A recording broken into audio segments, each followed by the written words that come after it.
beriman. Asyhadu an la ilaha illallah Asyhadu an wa la ilaha asyhadu illallah anna Muhammadan abduhu wa rasuluh wa asyhadu la anna nabiyya Muhammadan ba'dah. rasulullah. Allahumma rabbi shrah li sadri wa yassir li amri wahlul 'uqdatam min lisani yafqahu qawli waj'al li waziran min ahli la haula wala quwwata illa billahil aliyyil azim. Makasih ibu-ibu yang saya sayangi, yang insya Allah Allah muliakan. Pada pagi hari yang berbahagia ini, mari kita bersyukur kepada Allah ya. Ibu datang dengan melangkahkan kaki sebagai tanda syukur kita kepada Allah, mendengarkan kalimat-kalimat Allah. Kalau tidak Allah datangkan, kalau Allah tidak hadirkan, ini semua tidak akan terjadi. Oleh karena itu, mari kita memuji Allah dengan alhamdulillahilladzi bi ni'matihi tatimmus shalihah. Kemudian kita bersalawat kepada Rasulullah sallallahu alaihi wasallam. Allahumma shalli ala sayyidina Muhammad al-mursalin wa ala alihi wa sahbihi wa man tabi'ahu ila yaumiddin. Amma ba'du.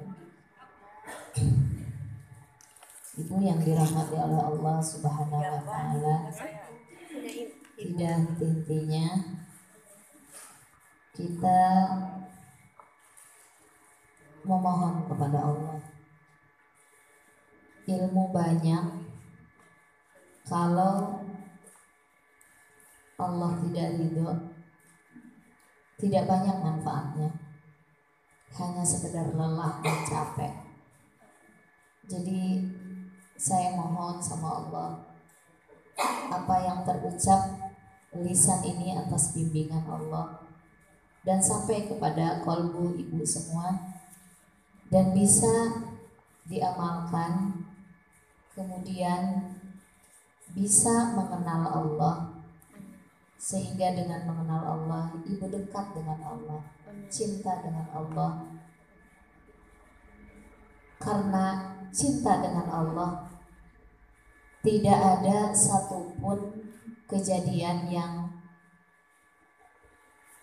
dikeluh kesahkan di dalam kehidupan aktivitas kita sehari-hari. Tidak ada keluh kesah, tidak ada frontal, tidak ada protes. Sekarang nerima aja apa yang terjadi pada diri kita. Artinya kita sudah mengenal Allah itu.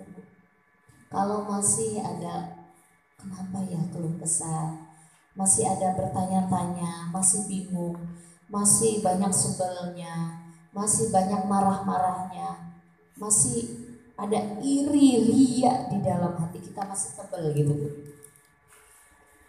Nah, artinya kita belum mengenal siapa pencipta kita. Semoga Allah mengenalkan ya. Amin. Dengan jalan takwa. Kita lanjutkan yang kemarin, bahwa al-bala'u muwakkalun bil mantik. Bencana itu, musibah itu bisa terjadi, diwakilkan, disebabkan oleh karena lisan kita. Lisan yang tidak terjaga, maksudnya lisan yang tidak terjaga, yang sembarangan, tidak dipikir dulu, celetak-celetuk, karena tidak ada alarm di dalam hati kita. Kalau kita udah punya alarm, Bu, ibarat sumur tadi, ibarat sumur, saya dulu pernah menyatakannya Bu ya. Sumur itu punya mic, punya suara. Kalau di atas sumur itu banyak sampahnya, maka suara yang dari dalam itu tidak akan keluar, tidak akan kedengeran. Jadi yang keluar itu nanti yang loncat-loncat ke atas adalah sampahnya. Sampah. Artinya kalau hati kita tidak terbiasa dengan yang hal-hal yang murni, diucapkan dengan sembarangan aja tanpa memohon petunjuk Allah. Jadi kalau mau marah, kamu tuh ya anak bego dan segala macam. Sebelum marah kita nggak connect dulu sama Allah. Itu pasti yang keluar hawa nafsu. Sampah tadi yang keluar. Tapi kalau ya, saya mau marah saya. Astagfirullah dulu Bu. Astagfirullahaladzim. Kalau sudah astagfirullah, kemudian minta bimbingan Allah, itu insya Allah nggak jadi marah Bu. Marahnya bisa tertahan. Yang ada apa?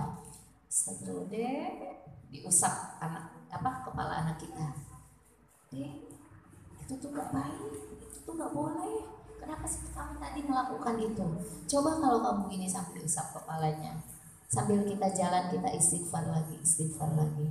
Nah itu artinya Bu, yang keluar itu bukan sampah dari sumur tadi, dari mulut kita itu bukan hal-hal yang tidak berguna gitu. Kenapa? Karena kita sudah di backup dengan Allah. Mohon dulu sama Allah. Mau ngomong sama siapapun, mau merencanakan apapun, mau punya kegiatan apapun, coba Ibu biasakan. Allah, apa yang harus saya lakukan? Apa yang harus saya ucapkan ya Allah? Ya Allah, benar enggak ini? Jadi mohon dulu, istikharah dulu. Istikharah kan minta petunjuk. Petunjuk mana yang benar, mana yang enggak kan? Jadi Ibu istikharah itu bukan hanya ketika mau kawin aja. Kita itu mau nikah doang istikharah kan? Setelah duha juga kalau ada apa-apa istikharah dulu, ya Allah mana yang terbaik buat saya. Apalagi kalau hal-hal yang besar, Ibu istikharah dulu, jangan langsung duduk dekat suami, Bang, begini ya Bang, ini.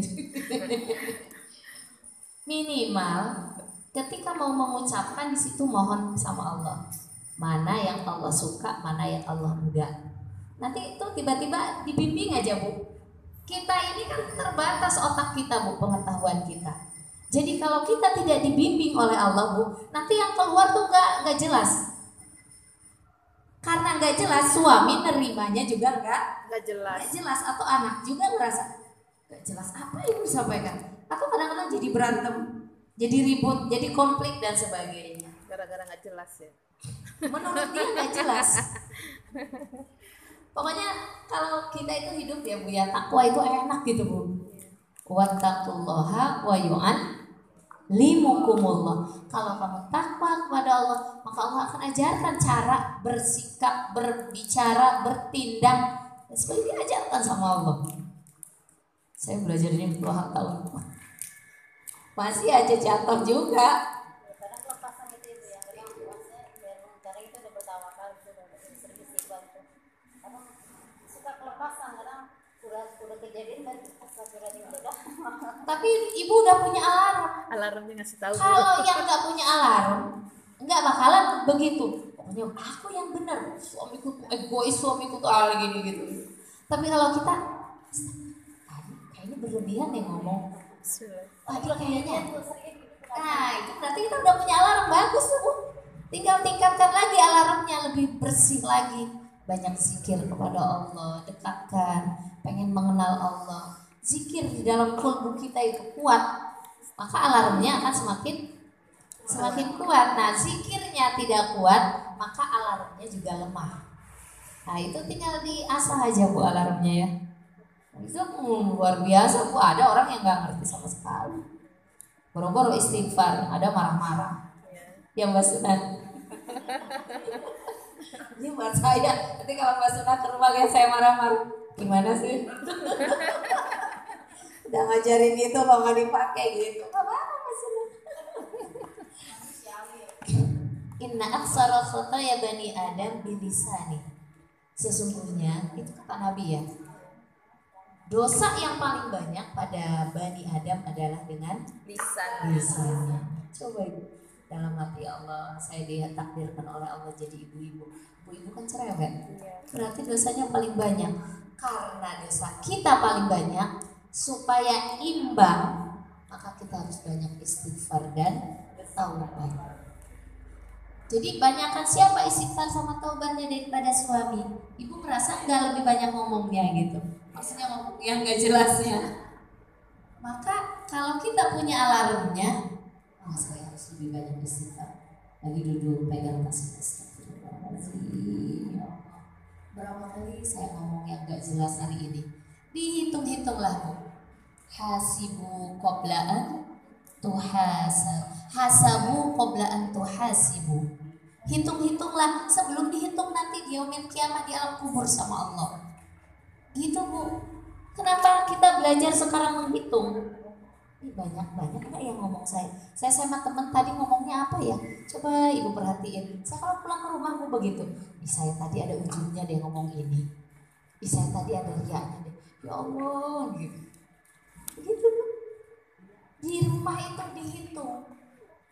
Belum lagi sama suami, belum lagi sama anak. Kayaknya ngajarin bagus agama, tapi di situ saya sebetulnya ingin menongok dia gitu. Jadi orang tuh harus begini. Astagfirullah, kok saya merasa lebih baik daripada dia. Begitu Bu. Saya kayaknya lebih baik karena saya ngerti agama. Aduh ya Allah, di situ suka merasa kita lebih baik daripada suami kita. Kata Allah, aku tahu hati kamu. Terus kita balikin, jangan-jangan dia lebih mulia daripada saya. Begitu sekarang mah Bu. Walaupun kita benar ajarin dia gitu, arahin gitu kan. Gini aku dapat kata ahli kalam atau ahli ilmu, ahli hikmah. Saya kan karena saya lebih banyak baca, lebih banyak mendengar gitu ya. Karena emang saya punya misi, bakatnya yang diberikan oleh Allah untuk dikembangkannya jadi tabligh, menyampaikan. Nah, ketika saya lebih tahu, di situ kadang-kadang suka ada rasa ujub Bu dengan pasangan kita. Saya suka agak ujub. Mungkin ibu yang rajin ngaji, suaminya nggak rajin ngaji. Ada rasa kan? Nah, ini harus dihilangkan. Gimana caranya? Pertama, bahwa diri kita jangan merasa diri lebih bersih daripada dia. Kenapa kata Allah di dalam Al-Quran, fala tuzakku anfusakum. Kamu tuh jangan merasa bersih dari diri kamu, karena Allah yang lebih tahu hati setiap insan. Kita nggak tahu, mungkin dia lebih mulia ketika di kantornya, ketika di tempat kerjanya dia lebih sayang. Suami kita ketika jualan ada orang meminta dia dengan rahmat rahim di dalam kolbunya yang kita tidak tahu. Ternyata dia lebih mulia daripada saya. Saya malah baru bisa ngaji, ngerti ini, ngerjain zikir ini, bisa tahajud, bisa kok merasa lebih bersih daripada suami saya ya. Begitu. Ya Allah, astagfirullah. Ya. Begitu Bu. Kita lanjutkan. Man kasura kalamuhu kasura sakhtuhu. Barang siapa yang banyak kalamnya, banyak dosanya. Wa man kasura sakhtuhu kasura junubuhu, kata Rasulullah. Barang siapa yang banyak jatuhnya, terpeleset ngomongnya yang tidak terarah, kasura junubuhu, maka banyak dosanya. Waman kasura junubuhu, dan barang siapa yang banyak dosanya, kanatin nar auladi, maka itu yang akan menarik dia ke dalam api neraka. Jadi kalau enggak, jadi lisan kita ini Bu tidak akan bisa istiqomah hidup kita kecuali dengan kolbu dan lisan. Lisan ini yang akan mengarahkan kita ke dua jalan. Kalamnya jalan surga kah atau jalan siapa yang jatuh. Coba kita pikirkan sehari-hari. Lebih banyak ke surganya omongannya apa ke nerakanya? Siapa yang banyak jatuh. Kita harus sekarang harus memonitor Bu, hasibu. Oh, ini dosanya juga.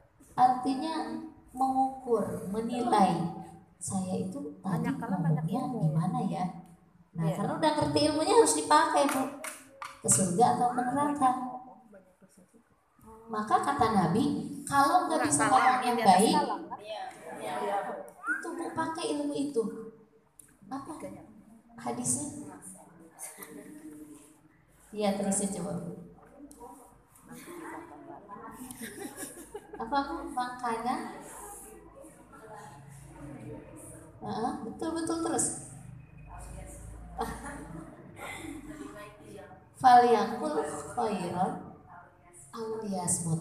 Maksudnya itu Bu. Jadi orang disebut iman kepada Allah, kedudukannya dia sudah, hatinya itu sudah ada di sini tuh. Pokoknya kalau ada apa-apa, Allah benar nggak dia menurut Allah? Allah suka nggak ya? Allah ridho nggak ya? Saya ngomong kayak tadi benar nggak? Lurus nggak? Jadi pahala apa malah jadi siksa? Nah, kata Allah, maka na yu'minu billahi wal yawmil akhir falyaqul khairan. Kita kadang kalau lagi ngomong sama saudara ya Bu ya, ketemu sama temen, segala macam diomongin.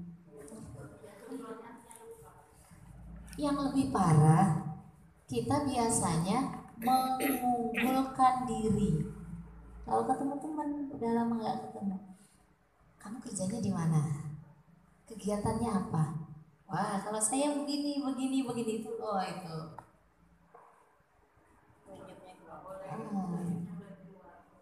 Berkatalah yang baik. Ini Allah ridho nggak ya? Nah begitu Bu. Alhamdulillah saya kerjanya ini. Nggak usah terlalu, oh gitu. Kayaknya kata ulama begini, seandainya dengan kalam itu menimbulkan rasa ujub, diam. Kok kayaknya saya ini ada rasa bangga deh kalau saya ngomong ini. Orang yang punya alarm sebelum ngomong tuh udah dikasih tahu dulu. Ini pengalamanku kalau saya reuni sama teman. Kayaknya saya kalau ngomong gini tuh kayak merasa bangga ya. Jangan deh, saya diam dulu. Ada juga yang tahu, ustazah karena ada di YouTube katanya. Ya saya mah sekedar menyampaikan, saya bilang. Sekedar menyampaikan. Tadinya sih teman-teman, ayo dong ustazah, udah gitu ya. Sekarang kan jadi ustazah itu Bu, statusnya tinggi. Beda dengan dulu. Sekarang beda Bu. Karena perkembangan teknologi ya. Nah iya. Terus saya suka menutup diri dari hal yang bikin ujub itu status jadi pengajar dosen. Karena di situ lebih tinggi, penghormatan orang lebih tinggi daripada menyampaikan agama, ilmu agama. Itu udah saya rasain. Bukan di 1-2 tempat. Ketika saya diminta untuk ceramah ngisi acara, kalau saya bilang saya ngajar di Majlis Taklim, saya ngajar di Majlis Taklim, pegiat. Saya bilang pegiat Majlis Taklim atau ngajar. Oh ibu saja ya. Ada yang nggak kenal gitu, bapak-bapak atau siapa di situ ada pengajiannya ibu-ibu saya dipanggil. Ketika saya bilang saya juga ngajar, itu Majlis Taklimnya hilang. Semuanya nanyain jadi dosennya. Oh ibu dosen ya, ngajar apa Bu? Di mana Bu? Oh anak saya ini, oh saudara saya. Dalam hati saya kok yang jadi dibanggain itu. Padahal bagi saya ibu, nilai saya mengajar di Majlis Taklim itu lebih tinggi. Kenapa? Karena bagi saya mengenal Allah, lebih mengenal Allah, lebih dekat sama Allah ketika saya mencari ilmu untuk mengajarkan ke ibu di sini. Kalau di kampus terbatas Bu, udah gitu disodorin materinya yang ini, nggak boleh keluar dari ini. Udah gitu nanti Bu Pipil minggu ke berapa libur, udah gitu langsung aja UTS hilang deh mahasiswa. Kalau udah UAS selesai ganti lagi mahasiswa, ilmunya mana ini? Kurang nyambungnya gitu. Tapi kalau dengan ibu di sini, saya merasa bagaimana saya bisa mendapatkan ilmu dekat dengan Allah, kemudian saya sampaikan kepada ibu. Dapat di Majlis Taklim saya Bu. Tapi apa yang terjadi di luar penghargaan? Bukan itu. Status yang di kampus. Wah ini yang merusak status spending dulu. Saya pegiat Majlis Taklim, saya bilang. Tapi ketahuan juga sih. Ada yang orang, saya lihat di Facebook Bu Pipi. cari-cari itu nggak apa-apa kalau begitu ya. Tapi kalau seandainya ibu ada ketika mau mengungkapin itu ada rasa wah berhenti buru-buru Bu. Atau ketika diamnya kita, oh orang melihat saya bijak banget ya, saya itu nggak suka ngomong tinggi, oh saya berarti bijak, langsung ibu ngomong. Jadi emang banyak ini bisikannya ya. Oh iya, jadi kalau merasa ketika diamnya kita merasa wah siapa lagi yang lebih bijak nih, kayaknya saya lebih bijak nih di sini nih, nggak banyak ngomong, nggak ngagung-ngagungin diri gitu. Si Anu mah kayaknya ngagungin ini. Nah ibu langsung aja ngomong untuk mengcap perasaan tadi. Ini pengetahuan sir ya Bu ya, yang ada di dalam ya Bu ya. Nah seperti itu. Jadi tapi yang diungkapkan oleh Rasulullah kebanyakan kejadian kesalahan itu bukan dari diam.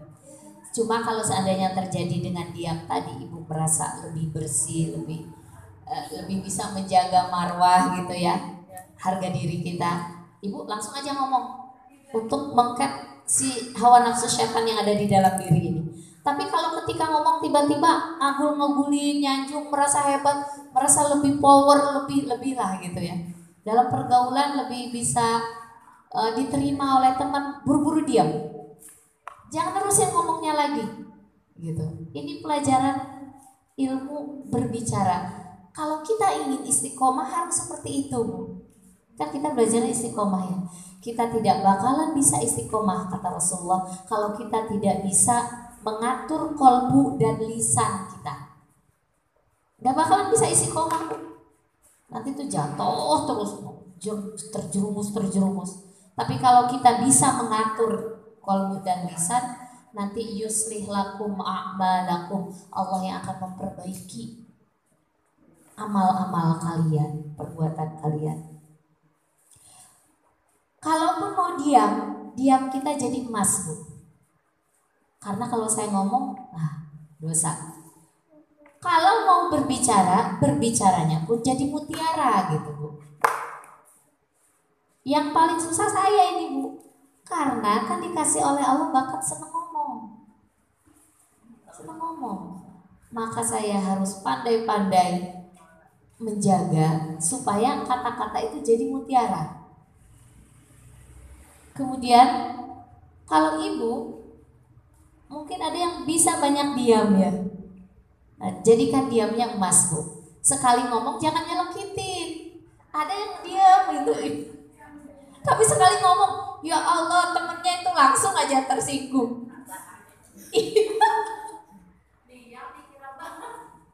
Berarti itu diamnya sebetulnya bukan emas kalau orang seperti ini Bu. Ketika dia ngomong nyakitin, diamnya juga bukan emas. Dia sedang menilai orang, cari-cari kelemahan orangnya. Ketika dapat tuh terus diomongin sama orangnya, lekit jadinya.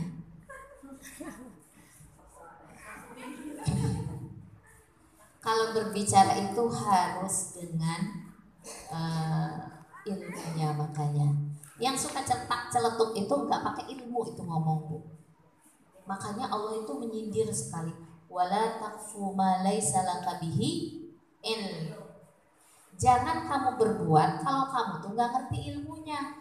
Ibu di TV, biasanya di TV tuh saya suka kadang-kadang sering sekali ngomongin. Kemarin kan ada heboh-heboh antara Habib ini dengan Habib ini ya. Terus kita ngomong gini, ke suami saya di situ mikir, bener nggak diomongan saya? Ya Allah, astagfirullah. Kalau saya nggak ngerti duduk persoalannya, saya jangan komen. Kalau suami nyari dulu siapa dia yang komen A, komen B. Mama sini deh. Yang kita komenin kemarin itu begini loh riwayatnya. Dia ini dari golongan ini, dia dari golongan ini. Dirutut-rutut sampai ke atas. Kenapa dia ngomong begini? Karena emang dia begini. Kenapa dia si ini mempertahankan? Karena emang untuk ini. Di situ baru, oh iya ya, benar. Berarti kalau besok saya mau menanggapi sesuatu, jangan langsung, dengerin aja dulu. Saya nggak ngerti ilmunya, saya nggak boleh komen. Ya saya suka langsung komen, saya biasanya. Saya diajarin di Riyadhus Shalihin itu bagaimana menjaga lisan dan hati, Masya Allah. Biasanya suka langsung komen, ngerasa ketika komen gak dosa Bu. Biasanya ada artis, ya emang pantesan aja dia cerai gitu. Padahal kita nggak tahu itu gimana itu di rumahnya. Nah mulai sekarang jangan dulu komen ya Bu ya. Udah saya nggak ngerti itu ilmunya, saya nggak ngerti bagaimana asal usulnya. Kali aja emang di rumahnya begitu, dia baik, dia ini, cuma ya begitulah ya. Cuma kita mungkin secara umum aja, tapi bukan ke dia. Mungkin kenapa banyak artis yang begitu, karena yang dia makan, yang dia prioritaskan adalah dari segi jasa dia, dari duniawiyahnya, sehingga kolbunya gersang. Karena kolbunya gersang, akhirnya dia ketika ada masalah, dia tidak tenang. Dia tidak tenang, hidupnya gak bahagia, gak senang. Karena persoalan yang dihadapi dengan tidak ketenangan Bu, itu akan jatuh.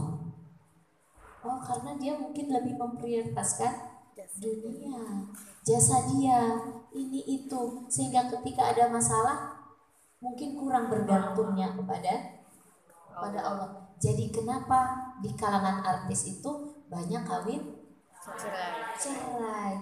Kawin cerai itu ketika ada masalah dia kurang kuat mentalnya. Begitu aja penilaiannya, bukan mau dia ngomong begitu sih. Kita kan ngomong gitu ya Bu. Enggak, kita menilai secara umum saja. Itu untuk pelajaran buat kita. Oh berarti ya Allah, alhamdulillah. Aku walaupun tidak secantik artis, tidak sekaya dia, tapi hatiku lebih kaya daripada dia. Bahagia ya. Rumah tanggaku bahagia walaupun ya kita tidak berlamborghini ya Bu ya, naik angkot. Ada supir yang nyupirin, tenang aja Bu, tinggal bayar. Nyantai, hidup nyantai aja. Udah gitu ya Bu ya, wala taqfu ma laisa laka bihi ilm. Jadi kalau ada suami ngomong tuh jangan langsung komen. Tanya dulu. Kenapa Bang? Suami ngobrol. Tadi tuh di atas ada begini. Iya emang saya juga suka lihat. Aduh ya Allah. Benar-benar ibu-ibu ya. Biasanya langsung Bu, spontan Bu. Nah ibu-ibu ini lisannya ini. Ini untuk ibu-ibu Bu lisan ini. Kalau ditanya suami pun kadang-kadang gak ngerti ya. Nggak, saya lihat aja tadi. Nah, berarti jangan dulu di komen. Kita arahin juga suami. Supaya apa? Supaya omongan kita itu omongan yang mengandung mutiara. Kalau nggak bisa ya udah diem aja. Oh gitu ya Mas. Ngerti nggak Mas kenapa dia begitu? Kagak ngerti. Ya udah. Cari yang lain Bu taufiknya. Yang bagus, yang bermanfaat. Bisa nggak Bu begitu? Ahli surga semua. Belajar Bu, pulang tuh belajar. Iya saya juga lagi belajar Bu. Ini saya baru menyampaikan. Jadi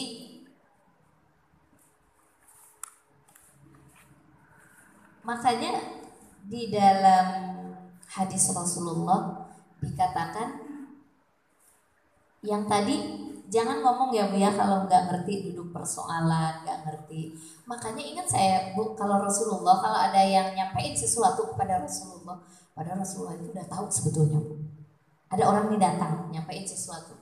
Rasulullah hal yang mau 1000 tahun lagi mau hari kiamat aja tahu, apalagi cuma yang kejadian tadi.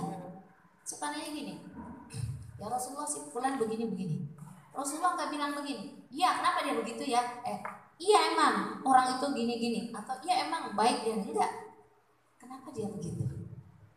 Ditanya dulu duduk persoalannya.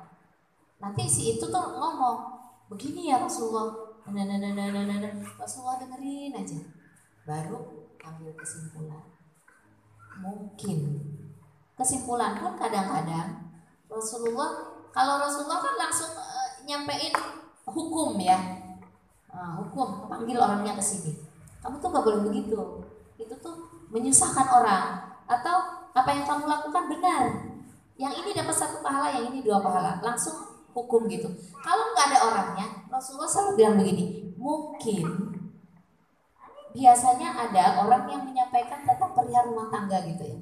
Kata Rasulullah, oh mungkin si Anu begini suaminya, mungkin si ini begini istrinya gitu. Enggak langsung komen Rasulullah juga Bu, walaupun dia udah tahu, apalagi kita yang nggak tahu. Gitu. Langsung komen ya. Iya sih, kita semua langsung komen. Iya. Iya emang benar. Seminggu yang lalu aku ketemu dia begitu deh judus.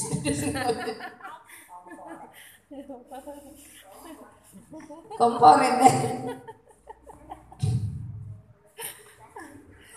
Jadi bertanyalah kalau mau menyampaikan sesuatu, mengungkapkan sesuatu, bertanya dulu kepada hati kita, Bu. Istafti qalbak. Bertanyalah kepada hatimu. Jangan langsung dari sini langsung ke lisan. Biasanya kita begitu ya. Ini pengalaman saya. Biasanya dulu waktu saya jahil, di sini dulu nih, bisa ke sini. Apalagi kalau udah sebel. Nah, rusak itu kalau udah kesel, dendam gitu. Tapi tanya dulu dalam hati, benar nggak sih? Karena hati itu nggak bakalan bohong, Bu. Hati itu nggak bakalan bohong. Kebanyakan kita salah, terjerumus karena nggak nanya dulu ke hati, langsung aja pakai hawa nafsu, pakai akal, kemudian ngalirlah lewat lisan. Tapi kalau kita tanya dulu ke hati yang terdalam, saya mau ngomongin dia bener nggak ya? Enggak deh, kayaknya kan aku nggak ngerti. Kembalikan pengetahuan kita ya, aku nggak ngerti. Itu kayaknya salah deh. Sebetulnya aku tuh agak sebel sama dia. Makanya saya komentarin, diomongkan ke saudara kita. Karena kita agak sebel, agak kurang suka dengan dia. Kita tahu hati itu, Bu. Ini saya belajar ini ketika ini lama renungnya berjam-jam, maksudnya apa ya Allah? Saya nemu, oh iya, saya masih begitu. Saya masih begitu. Berarti sebelum saya komen, memberikan tanggapan, berarti harus nanya dulu, benar gak ini ya? Oh ini nih hawa nafsu saya. Oh ini tuh karena saya sebel. Oh ini tuh karena saya agak benci. Oh ini tuh karena pokoknya hal-hal yang buruk lah gitu. Maka keluarlah dari lisan itu. Ketika kita tahu, maka tidak akan keluar itu, Bu. Kita ngomongin temen gitu. Kenapa? Karena kita asik sama teman tuh biasanya ya. Dulu kan waktu kuliah dikeluarkan tuh keburukan-keburukannya dia. Karena kita nggak bertanya ke hati kita, benar nggak yang kita ucapkan itu? Yang ada apa hawa nafsu kita, seneng aja. Yang dengerin juga kan melongo gitu. Iya emang, oh jadi asik tuh. Saya tampil di situ.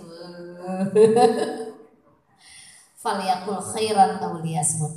Tapi nggak enak ya Bu Filah ya kalau kita ngobrol seperti itu.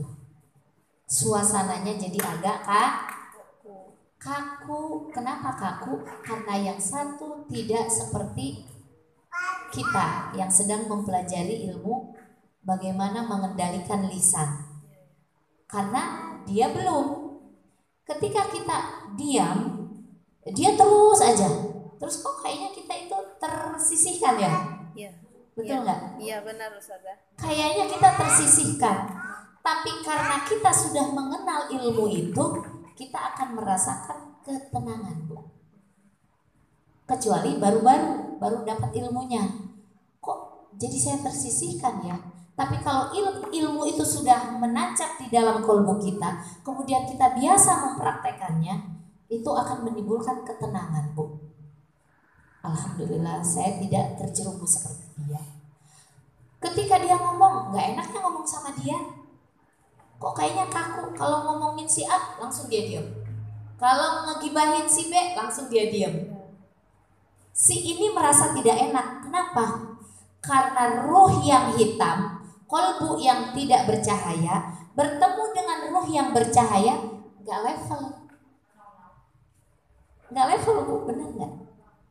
Nggak level. Jadi si ini yang hatinya sudah bercahaya, si ini hatinya yang belum bercahaya.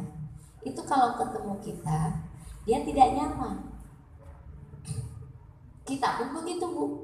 Kalau ketemu dengan dia, kita tidak nyaman, maka kita harus punya ilmunya. Kenapa kita nggak nyaman? Karena sekarang saya sedang ingin lisan saya terjaga. Ibu akan nyaman dengan orang-orang di komunitas kita yang mengerti ilmunya.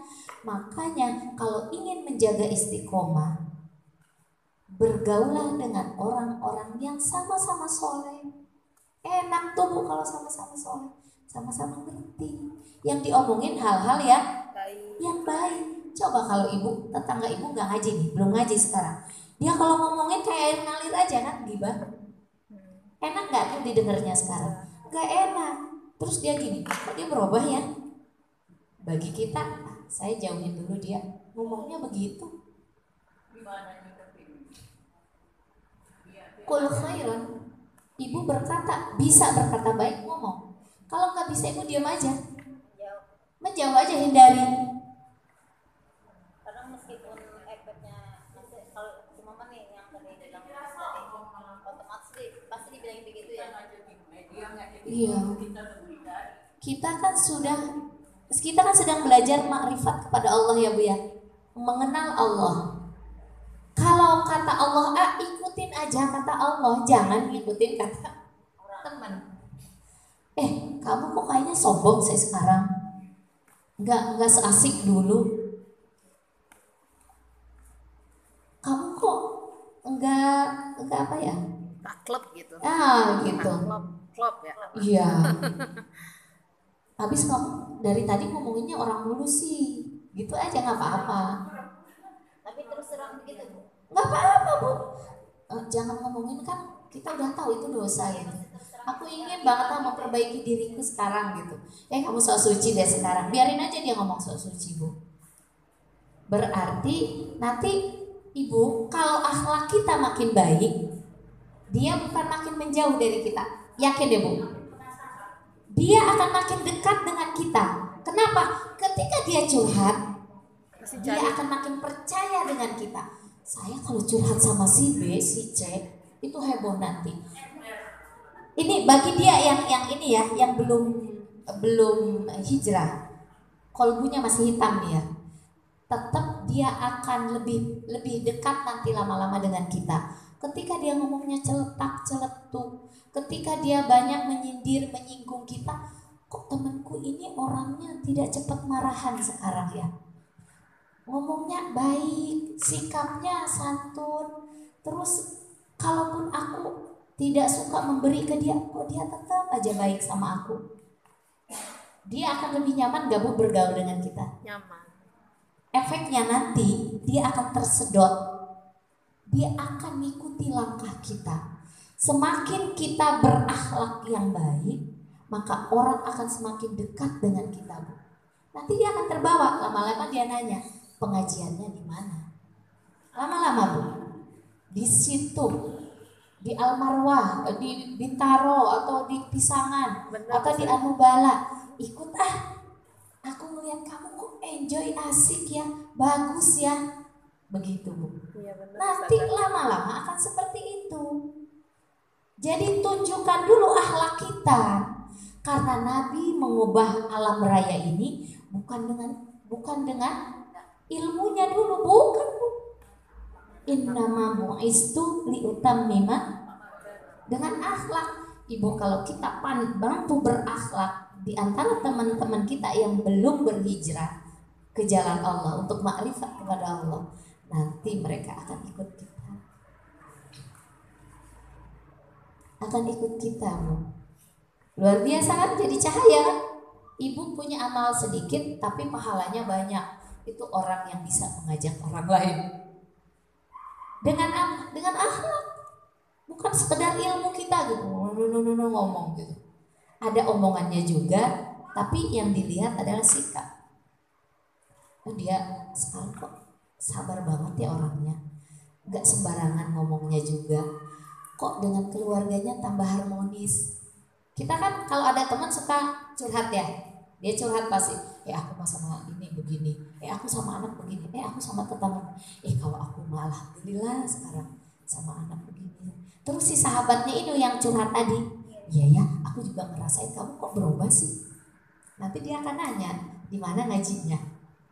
Kalau ada perubahan, itu pun kalau ada perubahan.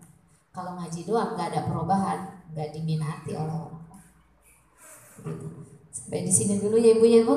Insya Allah kalau kita bisa menjaga lisan, menjaga kalbu, hidup kita insya Allah akan istiqomah. Jaga lisan.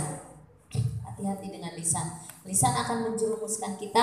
Apakah lisan ini akan masuk ke dalam neraka atau lisan ini akan masuk ke dalam surga? Itu kita yang akan memilihnya. Dari saya cukup sekian. Mohon maaf bila mana ada kata-kata yang kurang berkenan di hati ibu-ibu semua. Kekurangan, kesalahan datangnya dari diri saya. Keagungan, kelebihan, kehebatan semua datangnya dari Allah. Wabillahi taufiq wal hidayah. Wassalamualaikum warahmatullahi wabarakatuh. Sebelum